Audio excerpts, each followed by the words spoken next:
Profil Marina Budiman, wanita terkaya di Indonesia yang rugi 5,78 triliun rupiah dalam 3 hari.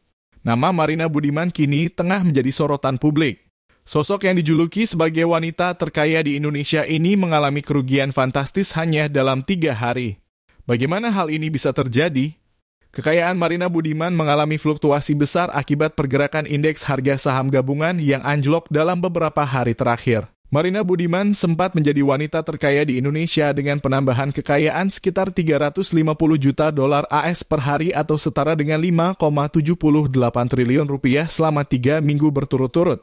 Keadaan ini bertahan hingga pertengahan Maret, ketika Komisaris Utama Operator Pusat Data terbesar di Indonesia itu menduduki puncak kekayaannya dengan total 7,5 miliar dolar AS, setara dengan 123,75 triliun rupiah.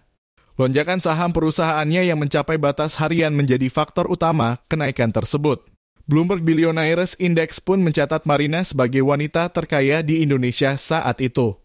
Namun, situasi berubah drastis ketika harga saham PT DCI Indonesia Tbk tiba-tiba anjlok. Dalam waktu 3 hari, kekayaan Marina menyusut hingga setengahnya. Saham DCI yang sebelumnya terus melonjak hingga batas harian mendadak mengalami penurunan tajam. Hal ini menyebabkan nilai pasar perusahaan anjlok signifikan yang berdampak langsung pada kekayaan Marina sebagai pemegang saham utama. Akibat kejadian ini, nama Marina Budiman pun semakin menjadi sorotan. Siapa Marina Budiman? Bagi kalangan industri teknologi digital, nama Marina Budiman tentu tidak asing. Menurut Forbes, Marina masuk dalam daftar orang terkaya di Indonesia pada tahun 2021 menempati posisi ke-30. Wanita kelahiran 1961 ini memiliki kekayaan yang luar biasa. Forbes mencatat total kekayaannya mencapai 1,5 miliar dolar AS atau sekitar 21,48 triliun rupiah. Sumber kekayaan utamanya berasal dari perusahaan yang didirikannya PT DCI Indonesia. Sebelumnya, ia juga pernah bergabung dengan PT Sigma Cipta Caraka. Sebagai wanita terkaya, Marina Budiman memiliki karier yang cemerlang. Lulusan University of Toronto di bidang ekonomi dan keuangan ini awalnya bercita-cita menjadi bankir. Namun setelah lulus, ia justru memulai kariernya di PT Bank Bali sebagai account officer dan mengelola proyek perangkat lunak di perusahaan tersebut.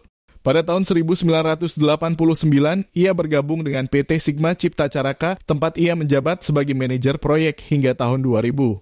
Selanjutnya, pada tahun 1994, Marina mendirikan Indonet bersama Otto Toto Sugiri. Lalu pada tahun 2000, ia menjadi Chief Financial Officer di Sigma. Kariernya terus menanjak hingga ia diangkat sebagai Direktur Penjualan dan Pengantaran pada tahun 2008. Pada tahun 2011, Marina bersama Otto dan Han Arming Hanafia mendirikan PT DCI Indonesia. Keberhasilan ini juga menjadikan Otto sebagai salah satu orang terkaya di Indonesia. DCI kemudian menjadi pusat data tier keempat pertama di Asia Tenggara.